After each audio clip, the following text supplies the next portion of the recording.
अब जो topic start कर रहे हैं that is insurance policy method. अब ये सिंकिंग फंड में हमने जो डिस्कशन किया है ये टॉपिक पूरा उसी पे बेस्ड है। माइनर कुछ मॉडिफिकेशंस है तो मैं आपको रिलेट करवा देता हूँ। इसके लिए इलस्ट्रेशन नंबर 14 है वो आपको देखना पड़ेगा। बेसिक स्टोरी बता देता हूँ कि इंश्योरेंस पॉलिसी वाले केस में क्या हो रहा है। आप इलस्ट्रेशन 14 के पहले जो पेज नंबर 140 पे इसकी थियरी स्टार्ट हो रही है ना, उसमें वो पैराग्राफ दे रखा है शॉर्ट में। उसमें उन्होंने बात समझा दी है कि एग्जैक्टली इस मेथड में क्या हो रहा है। अभी तक सिंकिंग फंड में जो कंसेप्ट अपने यूज कर रहे थे वहाँ पे ये था कि जितने भी पैसे हम पीएनएल में से अप्रोप्रिएट कर रहे थे वो गवर्नमेंट सिक्योरिटीज में या बॉन्ड्स में इन्वेस्ट हो रहे थे। इसके बदले यहाँ पे एक चेंज ये है कि हम गवर्नमेंट सिक्योरिटीज या बॉन्ड्स में इन्वेस्टमेंट नहीं कर रहे। जो भी अमाउंट हम सेट असाइड करेंगे पीएनएल अप्रोप्रिएशन में से वो वैसे ही करना है, लेकिन उसके बदले एक इंश्योरेंस पॉलिसी लेंगे। इन शॉर्ट यहाँ पे इन्वेस्टमेंट किसी इंश्योरेंस कंपनी में होने वाला है, उसका कोई इंश्योरेंस प्लान हम परचेज कर लेंगे जिसके प्रीमियम के नाम पे हम उतना पैसा कंट्रीब्यूट करेंगे जितना हम सिंकिंग फंड में हर साल कर रहे थे।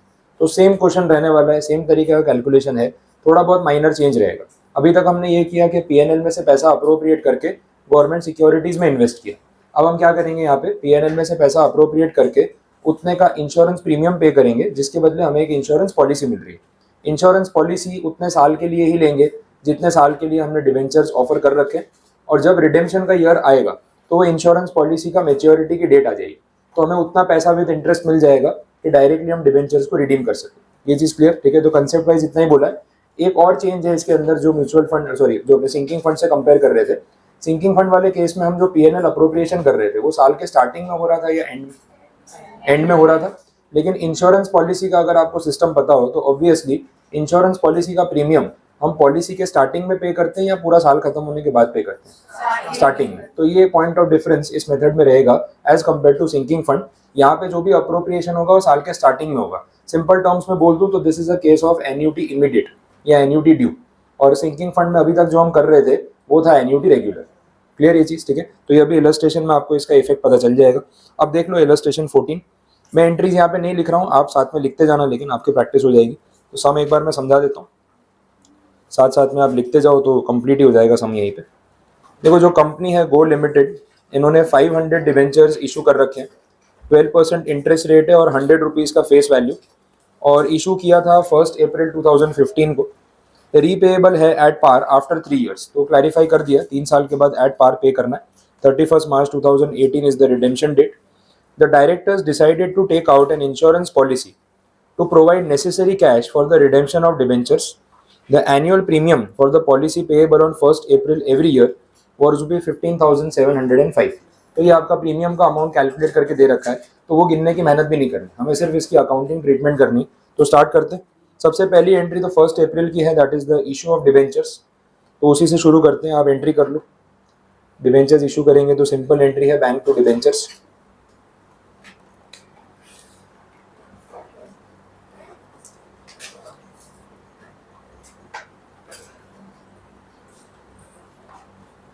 $500 debentures at ₹100 each, total amount हो जाएगा 50,000।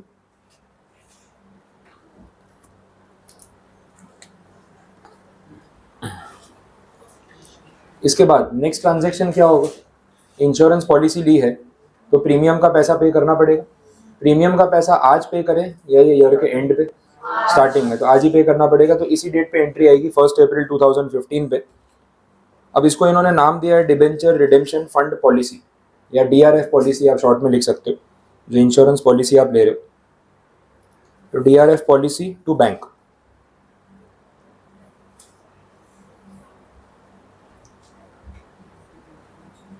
अपने इसके बदले अभी तक लिखते थे सिंकिंग फंड इन्वेस्टमेंट्स, तो जो एसएफआई था ना, एसएफआई के बदले ये नाम आ गया डीआरएफ पॉलिसी। तो आप कोरिलेट कर पाओगे कौन से पर्टिकुलर्स के बदले हम क्या लिख रहे थे। अंडरस्टैंडिंग के लिए आपको ब्रैकेट में अगर लिख के रखना है डीआरएफ पॉलिसी के साथ साथ, तो आप एसएफआई मेंशन करके रख लो। एग्जाम में नहीं लिखना है, सिर्फ अपने अंडरस्टैंडिंग के लिए कि भाई डीआरएफ पॉलिसी वही अकाउंट है जैसे वहाँ पे एसएफआई बनता था। अच्छा, ये तो साल के स्टार्टिंग में इफेक्ट आ गया। अब साल के एंड पे आ जाते हैं, 31 मार्च 2016।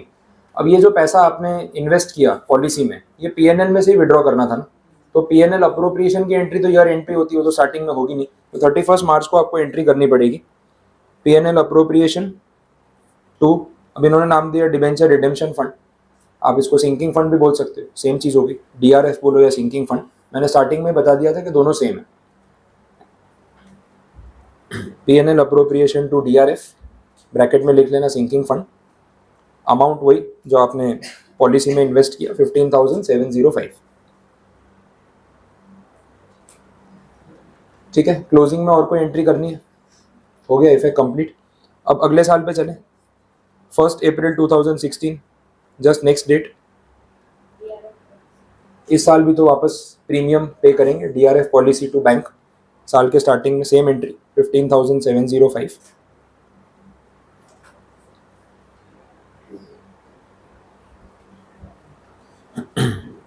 ड्यूरिंग द ईयर तो कोई इफेक्ट आने वाला है नहीं, तो सीधा साल के एंड पे चलते हैं 31 मार्च 2017, और उसमें पीएनएल वाला इफेक्ट दे देंगे, पीएनएल अप्रोप्रिएशन टू डीआरएफ। तो हर साल साइकिल यही चलेगा, साल के पहले डेट पे प्रीमियम पे कर देंगे, साल के एंड में पीएनएल में से पैसा निकाल के क्लोजिंग एंट्री कर लेंगे, ये इफेक्ट चलता रहेगा। तो 2017 में स्टार्टिंग और एंड डेट पे एक एक एंट्री हमने कर दी। ठीक है, क्लियर है? तो सेकेंड ईयर की एंट्रीज कंप्लीट 2017 तक। अब थर्ड ईयर 17-18, अगेन 1 अप्रैल 2017 को तीसरे साल का प्रीमियम हम पे करेंगे डीआरएफ पॉलिसी टू बैंक, और अमाउंट वही 15,705। अब ईयर एंड पे आ जाते हैं 31 मार्च 2018, ये रिडेम्पशन की डेट भी है और मैच्योरिटी की भी डेट यही है पॉलिसी की। अब पीएनएल में से पैसा तो निकालना ही पड़ेगा, वो एंट्री तो होनी है, तो पीएनएल अप्रोप्रिएशन टू डीआरएफ 15,705, ये इफेक्ट तो आपको देना ही है।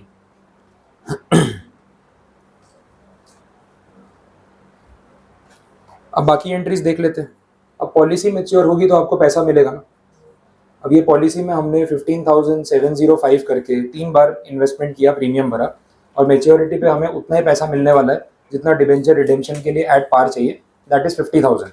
तो यहाँ पे डिफरेंस का कुछ अमाउंट आएगा which is the interest part, वो कैलकुलेट कर लेते हैं। ये आपने 3 बार इन्वेस्ट किया, ये टोटल वैल्यू कितनी हो रही है बता दो।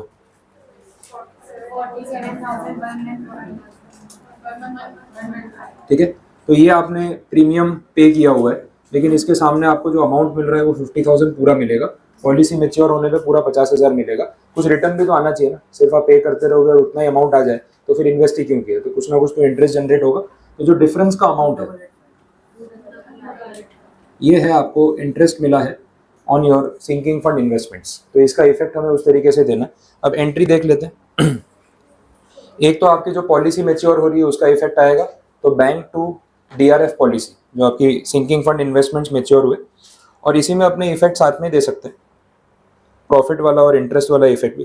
पहले एक एंट्री कर लो, कोई बात नहीं, चलो सेपरेटली करा देता हूँ। Bank to DRF policy that is 50,000, ये पॉलिसी की मैच्योरिटी पे आपको अमाउंट मिल गया। अब जो इंटरेस्ट का इफेक्ट है, अच्छा आप सिंकिंग फंड याद कर लो, सिंकिंग फंड इन्वेस्टमेंट्स पे हमें अगर कुछ रिटर्न जनरेट होता था, कुछ प्रॉफिट या कुछ भी अगर ऐसा एक्स्ट्रा अमाउंट मिल रहा है तो कहाँ पे जाता था? सिंकिंग फंड में जाता था। तो वो इफेक्ट यहाँ पे भी देना है। अब ये जो एंट्री आपने की है, ये अपने 2 इंडिविजुअल एंट्रीज भी कर सकते हैं या कंबाइन एक एंट्री भी कर सकते हैं, मैं दोनों बता देता हूँ, फिर आपको जो प्रेफर करनी हो वो चलेगा। अभी आपने यहाँ पे जो इफेक्ट दिया बैंक टू डीआरएफ पॉलिसी, ठीक है, तो 50,000 का अमाउंट आ गया, और ये 50,000 में ये 2,885 इंक्लूडेड है। अगर इसका सेपरेटली इफेक्ट देंगे तो ये अमाउंट जाना चाहिए सिंकिंग फंड में, ये आपको पता है, तो फिर इसको रिवर्स करना पड़ेगा और टू डीआरएफ या सिंकिंग फंड करके इसका इफेक्ट अलग से दिखाना पड़ेगा 2,885। ये सेपरेट एंट्रीज हो गई। आप चाहो तो इसको कंबाइन कर सकते हो। हमने पहले जो सिंकिंग फंड वाला सम किया उसमें अपन ने कंबाइंड एंट्री एक साथ ही की थी, मैं उस फॉर्म में बता देता हूँ। अगर साथ में एंट्री करेंगे तो बैंक में तो 50,000 पूरे आएंगे, सामने फिर आप पहले से ही डिवाइड कर दो, तो डीआरएफ पॉलिसी के नाम पे आपको ये अमाउंट मिल जाएगा 47,115, और डीआरएफ के नाम पे 2,885। अपन ने अभी तक इस तरीके से किया था, और यहाँ पे सॉल्यूशन में उन्होंने सेपरेट एंट्री दी है। आप दोनों कंबाइन कर दो, ये इफेक्ट आने वाला है। आप डायरेक्टली ये कर लोगे तो भी चलेगा, अगर ये सिंगल एंट्री लिख दी है तो इसके पीछे ये वाली एंट्री लिख दो, दोनों का नेट इफेक्ट सेम, जो कंफर्टेबल है वो कर सकते हैं, कोई प्रॉब्लम नहीं। आगे है, समझ में क्लियर हुआ? सेम चीज़ है। आगे देखें, अब तो रिडेम्पशन ही बाकी है ना, रिडेम्पशन की एंट्री, और लास्ट में आपको पता है सिंकिंग फंड को क्लोज करके जनरल रिजर्व में लेके जाना पड़ेगा। कर लो रिडेम्पशन की entry, debentures account debit to bank, या होल्डर्स टू बैंक करके करना है तो वैसे कर लो। एक एंट्री भी चलेगी डायरेक्ट, 12% डिबेंचर्स टू बैंक, 50,000 पे कर दो, खत्म करो। सिंकिंग फंड में कितना बैलेंस है टैली कर लो।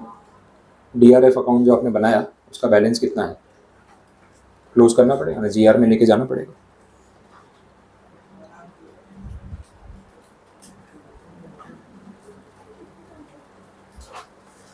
कितना आ रहा है DRF का बैलेंस, सारी एंट्रीज टोटल करो। 50,000 आ रहा है पूरा। ये 15,705 3 बार आप लेके गए, और ये वाला भी तो लेके गए अभी 2885, तो पूरा 50,000 है सिंकिंग फंड में। सिंकिंग फंड इन्वेस्टमेंट्स नहीं बोल रहा हूँ ना, सिंकिंग फंड बोल रहा हूँ, उसमें तो पूरा 50,000 है ही। तो last entry DRF2 general reserve 50,000 transfer कर दो। अब आपके बुक्स ऑफ अकाउंट से सिंकिंग फंड गायब हो चुका है, डिबेंचर्स भी खत्म हो चुके हैं, तो हर चीज़ टैली है। बोलो क्लियर है? तो ये इंश्योरेंस पॉलिसी वाला टॉपिक था, पूरा टॉपिक सेम है, सिर्फ नाम चेंज कर दिए। सिंकिंग फंड इन्वेस्टमेंट्स के बदले सिंकिंग फंड पॉलिसी या DRF पॉलिसी बोल लो, सिंकिंग फंड के बदले DRF नाम दे दिया, उतना चेंज है। जो अप्रोप्रिएशन हम करते हैं साल के एंड में और इन्वेस्टमेंट साल के एंड में होता है, अप्रोप्रिएशन तो साल के एंड में होगा, वो क्लोजिंग एंट्री है, लेकिन प्रीमियम साल के स्टार्टिंग में पे करना पड़ेगा, उतना वेरिएशन यहाँ पे आ रहा है। लास्ट में अगेन मेच्योरिटी पे अगर आपको कुछ सरप्लस अमाउंट मिल रहा है तो वो वैसे ही सिंकिंग फंड में जाएगा जैसे अभी तक हो रहा था, तो ज़्यादा वेरिएशन नहीं है, 1-2 पॉइंट्स का फर्क है, बाकी सम पूरा सेम पैटर्न पे। क्लियर? चलो आगे बढ़ते हैं। नेक्स्ट टॉपिक जस्ट इसके बाद है रिडेम्पशन बाय कन्वर्जन। ये बहुत सिंपल टॉपिक है क्योंकि आपने शेयर कैपिटल के बारे में भी पढ़ लिया और डिबेंचर्स में बेसिक इशू एंड रिडेम्पशन आपको पता है, तो उसके बेस पे टॉपिक कंप्लीट हो जाएगा। नाम से ही पता चल रहा है कन्वर्जन हो रहा है। डिबेंचर्स को अगर प्रेफरेंस में या इक्विटी में कन्वर्ट कर दिया जाए, that is also way of redeeming the debenture, because debentures cancel हो जाएंगे, उसके बदले नई सिक्योरिटी ऑफर हो जाएगी। या तीसरा ऑप्शन ये है कि जो डिबेंचर होल्डर्स है उनको हम पैसा रीपे कर दें, तो कन्वर्जन जो है वो इक्विटी प्रेफरेंस में हो सकता है। एंड अनदर ऑप्शन इज कि भाई कैश पे करके खत्म कर दिया जैसा अभी तक कर रहे थे। अब इस सम के अंदर या इस टॉपिक में आपको यही बोला हुआ है कि कुछ पर्टिकुलर डिबेंचर्स कंपनी ने ऑफर कर रखे हैं और लोगों ने सब्सक्राइब भी कर रखे हैं, मतलब कुछ डिबेंचर्स आउटस्टैंडिंग है। अब इन डिबेंचर होल्डर्स को ऑप्शन दिया हुआ है कि आप चाहो तो इसको कन्वर्ट कर सकते हो इक्विटी में या प्रेफरेंस में, और अगर किसी को दोनों ही नहीं चाहिए तो कैश में पैसा वापस ले जाओ, वो ऑप्शन भी है। अब कितने डिबेंचर होल्डर्स क्या ऑप्ट करेंगे उसके हिसाब से हमें ट्रीटमेंट करना है। जो प्रेफरेंस शेयर मांग रहे हैं उनसे डिबेंचर वापस मंगवा लो, सामने उनको प्रेफरेंस शेयर ऑफर कर दो, पैसों के टर्म्स में कोई कैश ट्रांजेक्शन नहीं होगा। जो इक्विटी मांग रहे हैं उनको इक्विटी दे दो, जो कैश मांग रहे हैं उनको बैंक से पेमेंट कर दो, बस ये सिंपल ट्रांजेक्शन यहाँ पे होने वाला है। क्लियर? देख लो एंट्रीज देख लो, इलस्ट्रेशन नंबर 15 में कंपनी ने 5 लाख डिबेंचर्स ऑफर किए हुए हैं 100 रुपीज़ के हिसाब से फेस वैल्यू, इंटरेस्ट रेट 11% है। ये रिडीमेबल है 31 मार्च 2019 को एट 5% प्रीमियम। तो इन शॉर्ट प्रीमियम के साथ पैसे देने हैं, वो आपको ध्यान रखना है, 100 के बदले 105 पे करना है। The company offered 3 options to debenture holders as under. बोला कि या तो आप प्रेफरेंस शेयर ले लो, अगर आप प्रेफरेंस शेयर ले रहे हो तो उस पर फ्यूचर में इंटरेस्ट रेट 13% रहेगा या डिविडेंड का रेट, जिनकी फेस वैल्यू 10 रुपीज़ होगी, और हम आपको प्रेफरेंस शेयर इशू करेंगे एट 10.5, तो उसमें प्रीमियम का इफेक्ट दिखेगा। वो हो सकता है ना, बुक में आप कितनी वैल्यू पे दिखा रहे हो उससे कोई फर्क नहीं पड़ता है, आप उतना शो कर सकते हैं कि 10 रुपये की फेस वैल्यू है, लेकिन हम आपको जो ऑफर कर रहे हैं उसमें एक प्रेफरेंस शेयर की वैल्यू 10.5 मान रहे हैं, तो अकाउंटिंग ट्रीटमेंट अपने उस हिसाब से कर लेंगे, उसमें कोई प्रॉब्लम नहीं है। दूसरा ऑप्शन ये बोला कि आप 11% ये जो डिबेंचर्स हैं उसके बदले नए डिबेंचर्स ले लो सामने, जिसपे इंटरेस्ट रेट कितना है 14%, तो आपको वो बेनिफिट हो जाएगा और वो भी एट पार वैल्यू पे काउंट होंगे, तो ट्रीटमेंट वैसे करेंगे। तीसरा ऑप्शन दे दिया कि कैश लेके चले जाओ अगर आपको सिक्योरिटीज नहीं चाहिए। अब ये जो 5 लाख डिबेंचर होल्डर्स हैं उनमें से अलग अलग लोगों ने डिफरेंट ऑप्शंस एक्सरसाइज किए। 1 लाख डिबेंचर्स जिनके पास थे उन्होंने ऑप्शन 1 एक्सरसाइज किया, बोले हमें प्रेफरेंस शेयर चाहिए। समझ आ गया? तो आपको उसकी ट्रीटमेंट वैसे करनी है कि 1 लाख डिबेंचर होल्डर्स को हमें जितना रुपया पे करना था उसके बदले हम उतने रुपए के प्रेफरेंस शेयर पे करेंगे, लेकिन एक प्रेफरेंस शेयर की वैल्यू कितनी होगी 10.5, तो क्वांटिटी गिनने में आपको वैल्यू काम आएगी। क्लियर? देख लेते हैं, एक एंट्री आपको कैलकुलेट करवा देता हूँ। सबसे पहले उन्होंने सॉल्यूशन में जो इशू वाली एंट्री की हुई है, डिबेंचर्स जो आपने सॉरी इशू की नहीं है, डायरेक्ट वो रिडेम्पशन वाली एंट्री होगी, इशू वाली एंट्री नहीं की, डायरेक्ट रिडेम्पशन वाली एंट्री की है। वो एक बार आप एंट्री देख लो तो आगे की एंट्री समझाने में मेरे लिए ईजी रहेगा। जब डिबेंचर्स हमें रिडीम करने हैं तो 11% डिबेंचर्स डेबिट हो रहे हैं। अच्छा, अपनी बात हुई थी वो 5% प्रीमियम देना है, तो 5% प्रीमियम के लिए पता है इशू के टाइम पे अपन ने प्रोविजन बनाया होगा, वो टर्म्स ऑफ इशू वाला टॉपिक अगर आप याद करोगे तो रिलेट हो जाएगा। ठीक है, bank to debentures to premium on redemption, और ये तब यूज करेंगे जब रिडेम्पशन की डेट आएगी। ये रिजर्व बनाया होगा, इसकी बात यहाँ पे हो रही है। और डिबेंचर होल्डर्स को क्रेडिट कर दिया कि 525 रुपीज़ जो भी है इन लैक्स वो उनको पे करना है। अब जितने लोग प्रेफरेंस शेयर मांग रहे हैं ना, उतने लोगों को हम प्रेफरेंस शेयर इशू कर देते हैं। तो उसकी एंट्रीज देख लो कैसे होंगी, कैलकुलेशन करना पड़ेगा। 1 लाख डिबेंचर होल्डर्स हैं जो आपको बोल रहे हैं कि प्रेफरेंस शेयर्स चाहिए। अच्छा, इनको कितने पैसे हमें पे करने थे पहले वो तो देख लें। 1 लाख डिबेंचर होल्डर्स अगर कैश में पैसा लेके जाते तो उनको कितना पे करना था, 105 के हिसाब से बोला था ना। तो ये कितना हो जाएगा, रुपीज़ इन लैक्स ही रख लेते हैं ना, उन्होंने वैसे ही किया हुआ है। तो ये 105 लैक्स हो जाएगा। सिंपल कैलकुलेशन समझ लो। 1 लाख डिबेंचर होल्डर्स जिनको हमें 105 रुपीज़ पे करने थे, तो 105 लाख रुपीज़ हमारा उनको पे करना बनता है। बट उन्होंने बोला हमें मतलब कैश में पैसे नहीं चाहिए, हमें आप इसके बदले प्रेफरेंस शेयर दे दो। तो कंपनी ने ऑफर क्या किया कि हम आपको 13% प्रेफरेंस शेयर दे रहे हैं। एक शेयर की फेस वैल्यू कितनी होगी, 10 रुपये, लेकिन उसका इशू प्राइस कितना होगा, 10.5। तो एक यूनिट प्रेफरेंस शेयर का कितनी वैल्यू पे ट्रीट किया जा रहा है, 10.5 पे। तो अगर आपको यहाँ से गिनना हो कि कितने number of preference share issue किए गए तो पता चल जाएगा। क्या करना पड़ेगा, ये 105 लैक्स जो है ना, इसको डिवाइड करेंगे बाई 10.5। देखिए एक प्रेफरेंस शेयर की वैल्यू 10.5 रुपीज़ मानी गई है और ये दोनों पार्टीज ने अग्री किया हुआ है, तो कोई प्रॉब्लम नहीं। डिवाइड करो कितना आ रहा है, 10 आ रहा है, 10 लैक्स हो गया ना। तो 10 लाख प्रेफरेंस शेयर्स ऑफर किए गए जिनकी फेस वैल्यू 10 रुपये और इशू प्राइस कितना, 10.5। तो अगर 10 लाख प्रेफरेंस शेयर इशू हो रहे हैं इस प्राइस पे, तो उसकी अकाउंटिंग ट्रीटमेंट आप कर लोगे, क्या होगी, एक तरफ डिबेंचर वापस आ गए और दूसरी तरफ हमने प्रेफरेंस शेयर ऑफर कर दिए। अब क्योंकि प्रेफरेंस शेयर हमने 10.5 पे ऑफर किए, इसमें 10 रुपये जो है वो फेस वैल्यू है और बाकी का 0.5 क्या है, सिक्योरिटी प्रीमियम। तो ये प्रीमियम वाले अकाउंट में जाएगा। आया समझ में, क्लियर हो गया। देख लो उनकी एंट्रीज देख लो, उससे भी क्लियर हो जाएगा। सिंपल इफेक्ट दिया हुआ है, डिबेंचर होल्डर्स अकाउंट को डेबिट कर दिया कि भाई आपके 105 लाख रुपए हमने पे कर दिए। सामने हमने आपको प्रेफरेंस शेयर ऑफर किए, 10 lakh preference share eight 10 rupees, तो कितना हो गया, 100 लाख हो गया। देख लो वहाँ पे 100 लाख की इफेक्ट है। और 10 लाख प्रेफरेंस शेयर्स पे 0.5 सिक्योरिटी प्रीमियम, तो वो इफेक्ट वहाँ पे आपको दिख रहा होगा 5 लाख रुपीज़ का।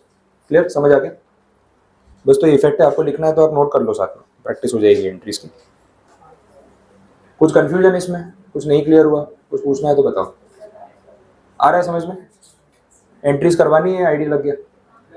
डिबेंचर होल्डर्स को डेबिट किया 105, सामने 13% प्रेफरेंस शेयर ऑफर किए एट फेस वैल्यू, तो 10 lakh preference shares at 10 rupees 100 lakhs, और उनको प्रीमियम पे हमने वैल्यू किया है, तो बाकी का अमाउंट कहाँ जाएगा, सिक्योरिटी प्रीमियम में।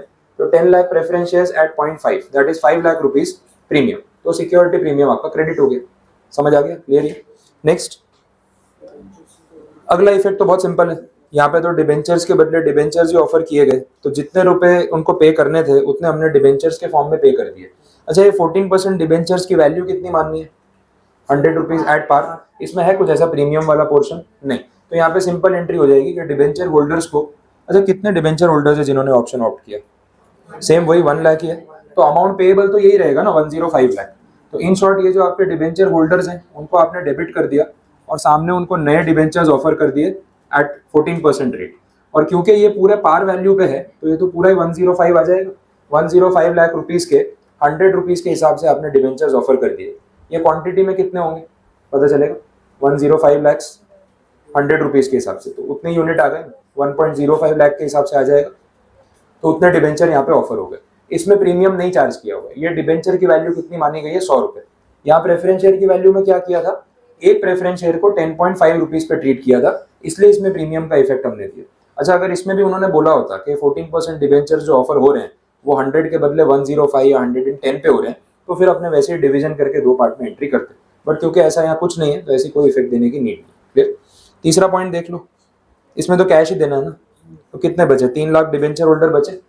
3 लाख डिबेंचर होल्डर्स को जो आपको पैसे देने 105 के हिसाब से, तो 315 लैक्स हो जाएंगे। तो 2 बैंक करके पेमेंट कर दो, बात खत्म। क्लियर। तो ऐसा करने से ये पूरे 5 लाख डिबेंचर्स का हिसाब हो गया। 1 लाख वो जो प्रेफरेंस शेयर लेके गए, बाकी के 1 लाख डिबेंचर्स लेके गए और रिमेनिंग 3 लाख को हमने पेमेंट करके पैकअप कर दिया। तो इसके साथ पूरा रिडेम्पशन आपका यहाँ पे कंप्लीट। तो यहाँ कन्वर्जन हो गया एक सिक्योरिटी का दूसरी सिक्योरिटी में।